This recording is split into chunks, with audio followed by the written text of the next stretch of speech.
Hello hi my friends. Last எபிசோடில் ஹீரோயினும் முக்கியமான வேலையாக ஜெய்ஜோ ஐலாண்டுக்கு போயிருக்கேன். அந்த இடத்துக்கு கரெக்டாக ஹீரோயினோட எக்ஸ் ஹீரோயின்ட்ட பிரச்சனை பண்ணியிருப்பான். இதை தெரிஞ்சுக்கிட்ட ஹீரோவும் எக்ஸை போட்டு நல்லா அடி வெளுத்து வாங்கியிருப்பாங்க. ஸோ அதோட முடிஞ்சிருக்கும்.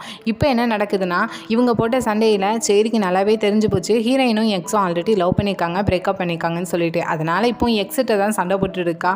போயும் என்னை விட லோ கிளாஸில் உள்ள ஒரு பொண்ணை நீங்கள் லவ் பண்ணியிருக்கீங்க, இங்கே அவட்ட பிரச்சனை பண்ணிட்டு இருக்கீங்கன்னு சொல்கிறதுக்கு அவன் வாய் குசாமல் போய் சொல்லிட்டு இருக்கான். நான் ஒன்றும் ஹீரோயின்ட்ட போய் பேசலாம், அவள் தான் என்ன ஃபாலோ பண்ணிட்டு என்கிட்ட பேசினா, அதை தப்பாக புரிஞ்சுக்கிட்டு ஹீரோயினை அடிச்சுட்டு சண்டை போட்டுட்டு போகிறான் அப்படின்னு சொல்லி புழுவுறான். இதை கவனிக்கிற சரியும் என்னமோ நடந்துட்டு போகுது, நம்ம வெட்டிங்கை கேன்சல் பண்ணலாம் அப்படின்னு சொல்லி கோவத்தில் கையில் இருக்கிற ரிங்கை கலத்த போக அவனும் நல்லது வெட்டிங்கை கேன்சல் பண்ணிக்கலாம், நீ அந்த ஹீரோவை தானே ஒப்பான்னு சொல்லிட்டு இருக்கேன், என்னெல்லாம் நீ அஜுசின் தானே கூப்பிட்ற, நல்லதுன்னு சொல்லவும் இப்போ கொஞ்சம் சரி யோசிக்கிற மாதிரி இருக்குது. அப்படியே இன்னொரு பக்கம் ஹீரோயினை பார்த்தோன்னா ஹீரோவும் எக்ஸும் போட்ட சண்டையில் ஹீரோவுக்கு கொஞ்சம் அடிபட்டிருக்கும். ஸோ அதுக்கு மருந்து போட்டு விட்டுக்கிட்டே பேசிகிட்டு இருக்காங்க. இப்படி ஹோட்டல் ஓனரே வந்திருக்க கெஸ்ட்டை அடித்து சண்டை போட்டோம்னா இது உங்கள் அம்மாவுக்கு தெரிஞ்சிச்சுன்னா அவங்க எவ்வளோ கஷ்டப்படுவாங்க, எதுக்கு இந்த அளவுக்கு கோவப்படுறீங்க, இதெல்லாம் தேவையில்லாததுன்னு சொல்லிட்டு இருக்காங்க. ஆனால் ஹீரோயின் தான் பார்த்துட்டே இருப்பாங்க. ஸோ ஹீரோயினும் அப்படியே கொஞ்சம் நேரத்தில் அவங்களுக்குள்ள இருந்த அந்த டவுட்டையும் கேட்காங்க. கொஞ்சம் நேரத்துக்கு முன்னாடி நான் எல்லாரையும் இக்னோர் பண்ணணும், நீங்கள் என்ன சொல்கிறீங்களோ அதை மட்டும் தான் நான் செய்யணும்னு நீங்கள் சொல்லிட்டு இருந்தீங்க, அதுக்கு என்ன அர்த்தம்னு சொல்லிட்டு ஹீரோயினும் கேட்க, இதை கவனிக்கிற ஹீரோவும் அது ஏன்னு தெரில, நீ யார்ட்டையாடு போய் பேசினா எனக்கு பிடிக்கல, எந்த மென்ஸும் ஒன்றை பேசினாலும் எனக்கு அது சுத்தமாகவே பிடிக்கலை, எனக்கு அது ஏன்னே தெரியல அப்படின்னு சொல்ல ஹீரோயினும் இதை பொறுமையாக கவனிச்சுட்டு ஹீரோக்கு தன்னை பிடிச்சிருக்குன்னு நினச்சிக்கிட்டு நம்மளோட கான்ட்ராக்டில் 6th ரூல்ஸ் நம்ம ரியலாக டேட்டிங் பண்ணக்கூடாது, ரியலாக லவ்வும் பண்ணக்கூடாதுன்னு சொல்கிறாங்க. ஆனால் இப்போ ஹீரோனெல்லாம் சீரியஸாக போயிட்டு இருந்த கான்வர்சேஷன் அப்படியே இப்போ சிரிப்பாக மாறுது. ஹீரோ சிரிச்சுக்கிட்டே, இப்போ யாரை லவ் பண்ணுறான்னு சொன்னாங்க, நான் உன்னை லவ் பண்ணுறேன் எதுவும் சொன்னேன்னா நீ எதுக்கு மிஸ் அண்டர்ஸ்டாண்டிங் பண்ணிக்கிட்டேன்னு சொல்லிட்டு ஹீரோயினை டீஸ் பண்ணுறாங்க. பதிலுக்கு ஹீரோயினும் இப்போ நீங்கள் சொன்னதுக்கெல்லாம் அதுதான் அர்த்தம், என்னை பார்த்து இப்போலாம் சிரிக்கிற வேலை வச்சுக்கிடாதீங்க, நீங்கள் சிரிச்சாவிலே எனக்கு கோவம் வருது, ஃபஸ்ட்டு என்னோட டிக்கெட்டை தாங்க, நான் ரிட்டர்ன் சியோலுக்கு போகிறேன்னு சொல்லிட்டு சண்டை போட ஹீரோயினை தள்ளி விட்டுட்டு ஹீரோயினோட வயிற்றுக்கு மேலேயே தலையை வச்சுக்கிட்டாங்க. ஸோ ஹீரோயினும் தள்ளி போங்க, நான் ஃபஸ்ட்டு எந்திக்கிட்டோம் அப்படின்னு சொல்லிட்டு ஹீரோவை தள்ளிவிட ஹீரோ என்னன்னா கொஞ்சம் சீரியஸான டோன்லேயே பேசுகிறாங்க. நான் இதுக்கு முன்னாடி இதை யார்ட்டுமே சொன்னது கிடையாது, உன்ட்ட நான் சொல்கிறேன், உன்னால் கேட்க முடியுமான்னு சொல்லிட்டு ஒரு ஃப்ளாஷ்பேக் ஸ்டோரி தான் வருது. என்னென்னா கொஞ்சம் வருஷத்துக்கு முன்னாடி ஹீரோ குட்டிப்பெண் மீஜோ அவங்களோட அம்மா அப்பா, அதாவது ஹீரோவுக்கு அண்ணா அண்ணி, இவங்க 4 பேரும் சேர்ந்து ஒரு பிக்னிக் போகணும்னு சொல்லி போயிருக்காங்க. அப்போ காரை ட்ரைவ் பண்ணிட்டு இருந்தது ஹீரோ தான். அந்த டைம் கரெக்டாக முன்னாடி ஒரு நாய்க்குட்டி வருதுக்கு ஹீரோ அந்த நாய்க்குட்டி மேலே ஏற்றிடக்கூடாதுன்னு சொல்லிட்டு பக்கத்தில் இருந்த மலை பக்கமாக திருப்பியிருக்காங்க. ஸோ அதில் இடித்து ஆக்சிடென்ட் ஆகிருக்கு. அதில் தான் ஹீரோவோட அண்ணன் அண்ணி இறந்து போயிருக்காங்க. மேபி மீஜோ பேசாமல் இருக்கிறது கூட இந்த அதிர்ச்சினால தான் நினைக்கிறேன். அதில் தான் ஹீரோக்கும் காலில் நல்லா அடிபட்டிருக்கு. அதனால 5 டைம் சர்ஜரியும் நடந்திருக்கு. அந்த மாதிரி டைமில் தான் ஹீஜின் படிப்பு தான் முக்கியம்னு சொல்லிட்டு அமெரிக்காவுக்கு போயிருக்கா. ஸோ இப்போ ஹீரோ இதெல்லாம் ஹீரோயின்ட்டு சொல்லி அழுதுட்டு இருக்காங்க. என்னோட அண்ணன் அண்ணி இறந்ததுக்கு நான் தான் காரணம், நான் தான் அவங்கள கொன்னுட்டேன்னு சொல்லிட்டு ரொம்பவே ஃபீல் பண்ணி அழுதுட்டு இருக்காங்க. ஹீரோயினும் இந்த கதையெல்லாம் கேட்டுட்டு ஹீரோவுக்கு கொஞ்சம் ஆறுதலாக இருக்காங்க. ஸோ இந்த மாதிரி டைமில் ஹீரோவுக்கு தேவைப்பட்டது ஹீஜின். அந்த இடத்துல ஹீஜின் இல்லாதனால தான் ஹீஜின் மேலே ஹீரோவுக்கு இவ்வளோ கோபமும் கூட. இப்போ ஹீரோயின் என்ன கேட்காங்கன்னா, இன்னும் நீங்கள் ஹீஜினை மறக்கலை தானே, அவளுக்காக வெயிட் பண்ணிட்டு தானே இருக்கீங்க, அதனால தானே எந்த பொண்ணையும் நீங்கள் டேட் பண்ணாமல் இருக்கீங்கன்னு சொல்லி கேட்குறதுக்கு ஹீரோ என்ன சொல்கிறாங்கன்னா, அதெல்லாம் நடந்து முடிஞ்ச கதை, இருந்தாலுமே அவள் தான் கிவ் அப் பண்ணிட்டு போயிட்டா, நானும் அதே பண்ணிட்டேன்னா எங்களோட காதல் என்ன ஆகுறது அப்படின்னு சொல்கிறாங்க. அதுக்கு நீயும் ஹீஜனும் ஒரே மாதிரி தான், நீங்கள் 2 பேர் மட்டும்தான் என்னை சிரிக்க வச்சுட்டே இருக்கீங்கன்னு வேற சொல்லிட்டு இருக்காங்க. அப்படியே அந்த ஜேஜோ ஐலாண்டில் ஒரு மவுண்டன் இருக்குது. ஸோ அந்த மவுண்டனுக்கு போயிருக்கியான்னு சொல்லி கேட்குறப்போ ஹீரோயின் இல்லைன்னு சொல்கிறாங்க. நான் போயிருக்கேன் என் அண்ணன் கூட ஃபஸ்ட் டைம், அப்போ போகிறப்போ பனி இடுப்பு வரைக்கும் இருந்துச்சு, அவன் தான் என்னை கூட்டிகிட்டு போனான். ஆனால் செகண்ட் டைம் போச்சுலாம் அவன் என் கூட இல்லை, எனக்கு அந்த ஆக்சிடென்ட் நடந்துருச்சு. அப்போது அந்த மவுண்டனோட எண்டிங்கில் போய் நின்றுட்டு எல்லாத்தையும் ஸ்டாப் பண்ணிவிட்டு மூவ் ஆன் பண்ணணும்னு நினச்சேன். ஆனால் நான் ஹீஜனுக்காக வெயிட் பண்ணிட்டு தான் இருந்தேன், என்னோட வீக்கான பாயிண்ட்டை அவளுக்கு காமிச்சிடக்கூடாதுன்னு நினச்சேன் அப்படின்னு சொல்லிட்டு இருக்காங்க. ஸோ போதாதுக்கு அந்த டைம் கரெக்டாக ஹீரோயின் வயிற்றுலேருந்து சத்தம்லாம் வர ஆரம்பிக்குது. ஸோ ஹீரோக்கு புரிஞ்சு போச்சு அவளுக்கு பசிக்குன்னு. ஸோ வா நம்ம சாப்பிட போகலான்னு சொல்லிட்டு ஹீரோயின் அந்த இடத்துலேருந்து கூட்டிகிட்டு போக கரெக்டாக அந்த டைமில் ஹீரோயினை ஸ்டாப் பண்ணிவிட்டு கொஞ்சம் வெயிட் பண்ணி, நான் இதுக்கு முன்னாடி இப்போ வரைக்கும் உன்னை என்னெல்லாம் சொன்னனோ அதுக்குன்னு ஒன்றை எனக்கு பிடிச்சிருக்குன்னு அர்த்தம் கிடையாது, நீ எதுவும் மிஸ் அண்டர்ஸ்டாண்டிங் பண்ணிக்கிடாதுன்னு சொல்கிறதுக்கு ஹீரோயினும் நான் ஒன்றும் அப்படி நினைக்க மாட்டேன் அப்படின்னு சொல்லிட்டு 2 பேரும் நடந்து போகிறாங்க. அப்போ ஹீரோயினுக்கு கரெக்டாக அவங்க அக்காட்டிருந்து ஃபோன் கால் வருது. என்னென்னா எதுக்கு நேற்று ஃபுல்லாக வீட்டுக்கே வரல, இப்போ ஜெய்ஜோ ஐலாண்டில் இருக்குன்னு வேறு நான் கேள்விப்பட்டேன், யாருக்கிட்ட அங்கே போனேன், நீ அந்த சாம்சங் ஹீரோ கூட தானே இருக்குன்னு சொல்லிட்டு திட்டுறாங்க. ஸோ இப்போவுமே உடனே கிளம்பி வீட்டுக்கு வான்னு வேற சொல்கிறாங்க. ஸோ ஹீரோயினும் சரி கிளம்பலான்னு சொல்லிட்டு ஹீரோட்ட போய் சொல்கிறாங்க, நான் சாப்பிடலாம் வரல, நம்ம இப்போ ஏர்போர்ட்டுக்கு போகலான்னு சொல்லிட்டு இவங்க 2 பேரும் பேசிகிட்டே வரும்போது ஆப்போசிட்டில் கரெக்டாக ஹீஜனும் ஹென்ரியும் நிற்காங்க. இவங்க 2 பேரையும் ஒன்றா பார்க்குற ஹீஜனுக்கு தான் கபகபன்னு எரியுது. இங்கே 2 பேருக்கும் என்ன வேலைன்னு சொல்லி கேட்கும்போது ஹீரோயினும் சொல்கிறாங்க, இந்த ஹோட்டல் ஓப்பனிங்க்கு எங்களையும் இன்வைட் பண்ணியிருந்தாங்க, அதான் வந்திருக்கோன்னு சொல்லும்போது ஹீரோயின் கையை பிடிச்சிட்டு போகலான்னு சொல்லிட்டு கூட்டிகிட்டு போகிறாங்க. ஆனால் ஹீஜின் விட்டபாடு இல்லை, முன்னாடி போய் நின்றுக்கிட்டு நான் இப்போ உன்ட்ட பேசணும்னு சொல்கிறாங்க. நீயும் நானும் இப்போ பேசிக்கிட்டேன்னா உன்னோட பாய் ஃப்ரெண்ட் ஹென்றி தப்பாக நினச்சிக்கிடுவான்னு சொல்கிறதுக்கே அவன் என்னோட ஃப்ரெண்டு தான், வா நம்ம பேசலான்னு சொல்லிட்டு ஹீரோவோட கையை பிடிச்சிருக்காங்க. இப்போ ஹீரோயின் என்னன்னா இல்லை நீ போகக்கூடாதுன்னு சொல்லிட்டு ஹீரோவோட கையை பிடிச்சி 2 பேரும் இழுத்துட்டு இருக்காங்க, வா வான்னு சொல்லிட்டு.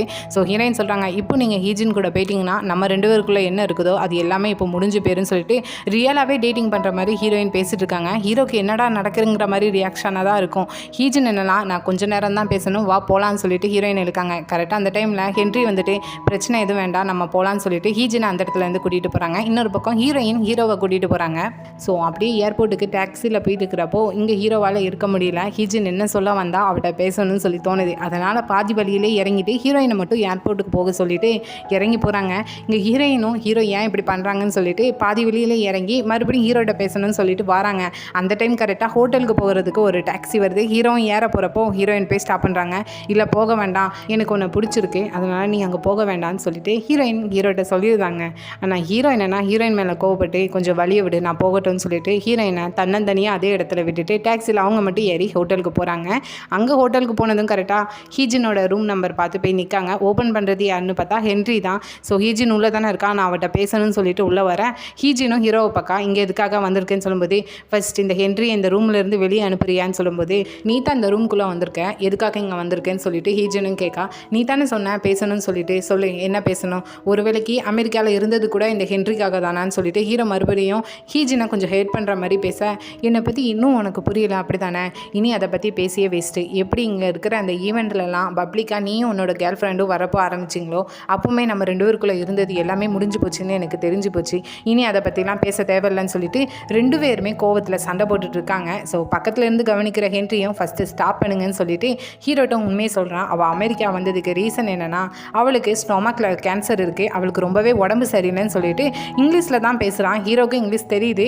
ஸோ ஹீரோவும் அப்படியே ஆச்சரியத்தில் ஹீஜினை பார்த்து இதெல்லாம் உண்மையான்னு சொல்லி கேட்க அவனும் ஆமான்னு சொல்லி தலையிடுறா. அப்படியே செவுட்டில் ஒரு அறை கொடுக்கான். இதெல்லாம் எதுக்கு என்கிட்ட நீ சொல்லாமல் இருக்க, எதுக்கு நீ மட்டும் தனியாக அமெரிக்காவுக்கு போனேன்னு சொல்லிட்டு கோவத்தில் திட்ட, என்னால் எப்படி உன்ட்ட இதெல்லாம் சொல்ல முடியும், உன்னோட அண்ணனும் அண்ணியும் அந்த டைமில் தான் இறந்துருக்காங்க, இந்த டைமில் நான் வந்துட்டு எனக்கு ஸ்டொமக் கேன்சர் இருக்குன்னு சொன்னால் உனக்கு எப்படி ஃபீல் ஆகும், அதனால தான் எல்லாமே போயிட்டு சரி பண்ணிவிட்டு வந்து உன்ட்ட எல்லாமே சொல்லலாம்னு நினச்சேன், அதுக்குள்ளேயே எல்லாமே மாறி போயிட்டுன்னு சொல்லிட்டு அவளும் அழுறா. ஸோ ஹீரோக்கு ஹீஜினோட சுச்சுவேஷன் புரியுது, எதுக்காக அவள் போய் சொல்லிட்டு அமெரிக்கா போயிருக்கான்னு சொல்லிட்டு. ஸோ அங்கேயே ஹீஜினை ஹக் பண்ணுறாங்க. ஸோ இவங்க 2 இப்போ இதுக்கு சேர்ந்துட்டாங்க தான். ஸோ அப்படி இதை கட் பண்ணி இன்னொரு பக்கம் ஹீரோயினை தான் காட்டுறாங்க. ஹீரோவை தேடி அகைன் இங்கே ஹோட்டல் பக்கமே வந்துட்டாங்க. ஸோ ஹீரோ எங்கே இருக்காங்கன்னு தெரியாமல் ஹோட்டலில் ஒரு இடத்துல உட்காந்துட்டு இருக்கேன். பக்கத்து டேபிளில் தான் ஹென்றி உட்காந்துட்டு இருப்பாங்க. ஸோ ஹீரோயின் ஆல்ரெடி ஹீஜனோட சேர்த்து ஹென்ரியும் பார்த்துருப்பாங்க. ஸோ ஹென்ரிட்ட போய் பேசுகிறாங்க. உங்களுக்கு கொரியன் லாங்குவேஜ் தெரியுமா, என் கூட கொஞ்சம் நேரத்துக்கு முன்னாடி இருந்தானே அந்த ரெஸ்டாரண்ட் ஓனர் என்னோட பாய் ஃப்ரெண்டு, அவனை நீங்கள் பார்த்தீங்களான்னு சொல்லிட்டு கொரியன் லாங்குவேஜில் கேட்காங்க. ஆனால் இங்கே ஹென்ரிக்கு கொரியன் லாங்குவேஜே தெரியாது, இங்கிலீஷ் தான் தெரியும். ஹீரோயினுக்கு புரியுது எனக்கு இங்கிலீஷ் தான் தெரியும்னு சொல்லிட்டு அதனால் இப்போ ஃப்ரெஞ்சில் பேசுகிறாங்க. ஏன்னா ஹீரோயின் பாரிஸில் தான் குக்கிங் கிளாஸ் படிச்சிருக்கனால ஃப்ரெஞ்ச் தெரியும் போல். உங்களுக்கு ஃப்ரெஞ்ச் தெரியுமா, எனக்கு இங்கிலீஷ் தெரியல, உங்களுக்கு கொரியன் லாங்குவேஜ் தெரியல, இதை தெரியாமல் நம்ம 2 பேரும் எப்படி பேசுன்னு சொல்லிட்டு இப்போ அப்படியே ஹீஜனை பற்றி கேட்காங்க. அவங்களுக்கு தெரிஞ்ச 1-2 இங்கிலீஷை போட்டு ஹீஜின் யுவர் கேர்ள் ஃப்ரெண்ட் அப்படின்னு சொல்லி கேட்க அது அவனுக்கு புரியுது. She is not my girl friend, just friend அப்படின்னு சொல்லிட்டு அதை மட்டும் சொல்கிறான். இவளுக்கும் அது புரியுது. ஸோ இப்போ அப்படியே ஹீரோவை பற்றி கேட்காங்க. யூனோ மை பாய் ஃப்ரெண்ட் அப்படின்னு சொல்லியும் அவனுக்கு அது புரியுது. மிஸ்டர் ஸ்ரீகாந்த் அவங்க 2 பேருமே அந்த ரூமில் தான் ஒன்றா இருக்காங்க அப்படின்னு சொல்லி சொல்கிறான். இதை கேட்டதும் இவளுக்கு புரியுது அவன் சொன்ன இங்கிலீஷில். ஸோ ஹீரோவும் ஹீஜினும் ஒன்றா தான் இருக்காங்கன்னு தெரிஞ்சோடனே ஹீரோயின் அப்படியே கொந்தளிக்கா. ரூம் நம்பர் எங்கே இருக்குன்னு சொல்லி நான் போகட்டும், ரூம் நம்பர் சொல்லுன்னு சொன்னால் அதுக்கு மட்டும் ஹென்றி ரூம் நம்பரே சொல்ல மாட்டான். ஸோ ஹென்ரியும் திட்டுறா, எப்படி உன்னோட ஆள் இன்னொரு பையன் கூட இருக்கிறப்போ உன்னால் இப்படி அமைதியாக இருக்க முடியாது, நீ சொல்லலைன்னா என்னால் கண்டுபிடிக்க முடியாதா எங்கே இருக்குது ரூம் நம்பர்னு சொல்லிட்டு அவள் எந்திரிச்சு போக ஹென்றி சமாதானப்படுத்தி ஹீரோயினை உட்கார வைக்கான். அப்படியே இன்னொரு பக்கம் ஹீரோவையும் ஹீரோயினும் பார்த்தோன்னா எப்போலேருந்து இந்த ஸ்டொமக் கேன்சர் இருந்தது உனக்கு தெரிய வந்துச்சுன்னு சொல்லிட்டு ஹீரோ ஒவ்வொன்றா விசாரிக்காங்க. அவளும் சொல்கிறான், உனக்கு என்னைக்கு ஆக்சிடென்ட் நடந்துச்சோ அன்றைக்கி தான் எனக்கும் தெரியும் இப்படி ஸ்டொமக் கேன்சர் இருக்குதுன்னு சொல்லிட்டு, நீ கண்முழிக்கல அது வரைக்கும் நான் வெயிட் பண்ணிட்டு இருந்தேன் உன்ட்ட சொல்லலாம்னு சொல்லிட்டு. ஸோ மேபி உன்ட்ட அதை நான் சொன்னேன்னா உன்னோட ரியாக்ஷன் என்னவா இருக்குன்னு தான் நான் யோசித்தேன், அதனால தான் உன்ட்ட எதுவுமே சொல்லாமல் நான் படிக்க போகிறேன்னு சொல்லிட்டு அமெரிக்காவை பார்த்துட்டு போனேன்னு சொல்லிட்டு ஒவ்வொரு கதையாக கேட்டு ஹீரோவும் தெரிஞ்சு வச்சுக்கிட்டாங்க. அப்படியே இன்னொரு பக்கம் ஹீரோயினை தான் காட்டுறாங்க. நைட் டைம் ஆனதும் இங்கே ஏர்போர்ட்டுக்கு வந்துட்டாங்க, சியோலுக்கு போகலான்னு சொல்லிட்டு தனியாக தான் இருக்காங்க. ஸோ ஹீரோ எப்படி அவங்க அண்ணா அண்ணி ஆக்சிடெண்ட்டை பற்றி ஹீரோயின்கிட்ட சொன்னாங்களோ அதே மாதிரி ஹீரோயின் என்னோட அப்பாவை பற்றி நீ கேளுன்னு சொல்லிட்டு ஃபோனில் வாய்ஸ் மெசேஜ் அனுப்புகிறாங்க ஹீரோக்கு. என்னோட அப்பாவை நான் லாஸ்ட்டாக பார்த்தது ஏர்போர்ட்டில் வச்சு தான், நான் பாரிஸ்க்கு என்னை அனுப்பி வச்சார், அப்போ போகும்போது என் கையில் ரைஸ் கேக்கை கொடுத்து விட்டாரு, எனக்கு எங்கள் அப்பா மேலே கோவம் தான் வந்துச்சு, எதுக்கு எங்கள் அப்பா இப்படிலாம் என் கையில் ரைஸ் கேக்கை கொடுத்து விடுதாங்கன்னு சொல்லிட்டு. ஆனால் எனக்கு தெரியாது அதுதான் எங்கள் அப்பாவை நான் லாஸ்ட்டாக பார்க்க போகிறதுன்னு. அங்கே இருந்துட்டு எங்கள் அப்பாவோட ஃபியூனரல் கூட என்னால் வர முடியல. கண்டிப்பாக நான் லாஸ்ட்டாக அவரை பார்க்குறப்போ என்ன நான் பார்த்துக்கிட்டேன், உங்களை நீங்கள் நல்லா பார்த்துக்கோங்கன்னு நான் சொல்லியிருக்கணும், நான் அதை தான் சொல்லலை அப்படின்னு சொல்லிட்டு அழுதுகிட்டே அந்த ஃபோனில் வாய்ஸ் மெசேஜ் ஹீரோவுக்கு அவங்க அப்பாட்ட பேசுகிற மாதிரி அனுப்பி விடுறாங்க. ஸோ அதுலேருந்து அப்படியே 3 நாள் ஆகுது. ஹீரோயின் ரெஸ்டாரண்ட்டுக்கு எப்பவும் போல் வேலைக்கு போகிறாங்க. ஆனால் ஹீரோ தான் ரெஸ்டாரண்ட்டுக்கு வரவே இல்லை. ஸோ ஹீரோயினும் ஹீரோ ஏன் வரலை, என்ன தான் நடந்திருக்குன்னு சொல்லிட்டு ஹீரோவை நினச்சி கவலைப்பட்டுட்டு இருக்காங்க. ஃபோனில் மெசேஜும் அனுப்புகிறாங்க ஏன் ரெஸ்டாரண்ட்டுக்கு வரலன்னு சொல்லிட்டு. ஆனால் ஹீரோட்டிருந்து எந்த பதிலும் இல்லை. ஹீரோயின் இப்படி ரொம்ப கவலையாக இருக்கிறது அங்கே இருக்கிற மற்ற ஸ்டாஃப்ஸும் கவனிக்காங்க. ஹீரோயினுக்கும் ஹீரோக்கும் ஏதோ பிரச்சனை, அதனால தான் ஹீரோயின் இவ்வளோ கவலையில் இருக்காங்க. ஒரு வேளைக்கு ஹீரோயின் நல்லா இல்லைன்னு சொல்லிட்டு ஹீரோ விட்டுட்டு போயிட்டாங்கன்னு நினச்சிட்டு ரெஸ்டாரண்ட்டோட ஸ்டாஃப்ஸ்லாம் காசிப் பேச ஆரம்பிச்சிட்டாங்க. ஸோ ஹீரோயின் நைட் டைம் வீட்டில் படுத்து தூங்கினாலுமே ஹீரோட்டிருந்து எந்த மெசேஜும் வரலன்னு சொல்லிட்டு ஃபீல் பண்ணிட்டு தான் இருக்காங்க. ஸோ விடிஞ்சதுமே மறுநாள் வீட்டில் உட்காந்து சாப்பிட்டு இருக்கிறப்போ கரெக்டாக ஃபோன்லேருந்து ஏதாவது மெசேஜ் வந்தாலுமே எங்கே ஹீரோட்டிருந்து தான் வந்திருக்குமான்னு சொல்லிட்டு பாஞ்சு போய் ஃபோனை தேடி பிடிச்சிருக்காங்க. பார்த்தா பேங்க்லேருந்து தான் வந்திருக்கு. ஸோ கிட்டத்தட்ட ஹீரோட்டிருந்து மெசேஜ் ஃபோன் கால் வரலானுமே ஹீரோயின் ஃபுல்லாக குழம்பி போயிட்டாங்க. அப்படியே ரெஸ்டாரண்ட்டில் இருக்கிறப்போ ஹீரோயினால் முடியல, ஹீரோ வரல, சரி நம்ம இன்னொரு டைம் ஏதாவது மெசேஜ் பண்ணுவோம்னு சொல்லிட்டு என்னாச்சு எதுக்காக ரெஸ்டாரண்ட்டே வரல, இங்கே ரெஸ்டாரண்ட் தீப்பிடிச்சு எரியுதுன்னு சொல்லிட்டு ஏதாவது பேசலாம்னு சொல்லிட்டு ஹீரோயின் மெசேஜ் பண்ண கரெக்டாக அந்த டைம் ஹீரோட்டிருந்து மெசேஜ் வருது, நான் ஹாஸ்பிட்டலில் இருக்கேன், உடம்பு சரியில்லை அப்படின்னு மட்டும் வருது. ஸோ ஹீரோயினும் உடம்பு சரியில்லையா, என்னாச்சு, நான் வேணா ஹாஸ்பிட்டலுக்கு வரேன், இந்த ஹாஸ்பிட்டல் மறுபடியும் காலில் அடிபட்டுட்டா அப்படின்னு சொல்லி மெசேஜ் அனுப்புனா ஹீரோ தேவையில்லைன்னு சொல்லிட்டு 1 வேர்ட் ஆன்சர் பண்ணுறாங்க. ஹீரோயினும் இன்னும் 1 வேர்ட் தான் வருது, ஒரு வேளைக்கு என்ன அடிபட்டிருக்குமோ என்னன்னு தெரியலன்னு சொல்லிட்டு ஹீரோவை நினச்சி ஃபீல் பண்ணிட்டு தான் இருக்காங்க. ஸோ அப்படி இன்னொரு பக்கம் ஹீரோவை பார்த்தோன்னா ஹாஸ்பிட்டலில் தான் இருக்காங்க. இங்கே ஹீஜினுக்கு தான் ட்ரீட்மெண்ட் பார்க்கறதுக்காக வந்திருக்காங்க. கூடவே அமெரிக்காவில் என்னென்ன ட்ரீட்மெண்ட் எடுத்திருக்காங்கங்கிற எல்லாத்தையுமே இங்கே ஹென்றி தான் ஒரு ஃபைல் மாதிரி போட்டு இங்கே இருக்கிற டாக்டர்கிட்ட கொண்டு போய் கொடுத்துருக்காங்க. அதுக்கு அந்த டாக்டருமே தேங்க்ஸ் சொல்லிட்டு இருக்காங்க. போதாதுக்கு ஹீஜினுக்கு இந்த ஸ்டொமக் கேன்சருக்கு 5 வருஷத்துக்கு ட்ரீட்மெண்ட் எடுத்துகிட்டு இருக்கணும். இப்போ 3 வருஷம் தான் இருக்குது, ஆனால் பரவாயில்ல, பெட்டராக தான் இருக்குது, ஆனால் எதுவுமே ஒழுங்காக சொல்ல முடியாது, பின்னாடி எதுனாலும் பிரச்சனை வரதுக்கு வாய்ப்பு இருக்குது, அவள் ஒழுங்காக ட்ரீட்மெண்ட் எடுத்துகிட்டு இருக்கணும்னு சொல்லிட்டு ஹீரோட்ட அவளை பற்றி எல்லா டீட்டெயில்ஸும் டாக்டர் சொல்லிட்டு இருக்காங்க.